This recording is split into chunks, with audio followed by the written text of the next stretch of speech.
رضیہ سلطان کی خوبیاں کیا تھی؟ رضیہ سلطان ذہین، محنتی اور ہوشیار تھی، اس میں ہمت اور حوصلہ بھی تھا، اس میں ایک اچھے حکمراں کی تمام خوبیاں موجود تھی۔ اس نے صرف 3.5 سال کی حکومت کی، لیکن اپنی ہمت، حوصلے اور حسن انتظام سے یہ ثابت کر دیا کہ وہ اعلیٰ درجے کی حکمراں تھی۔ رکن الدین کس کا بیٹا تھا؟ اسے کس نے مارا؟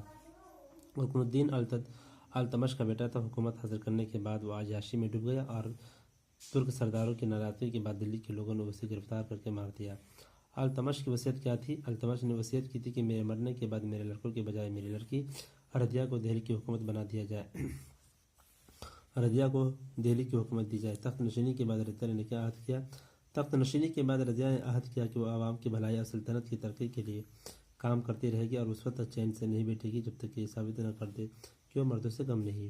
رضیہ نے میر آخور کا عہدہ کسے دیا؟ رضیہ نے میر آخور کا عہدہ ایک حبشی غلام یاقوت کو دیا۔ رضیہ کی فوج کا مقابلہ کس سے ہوا تھا؟ رضیہ کی فوج کا مقابلہ دنیا کی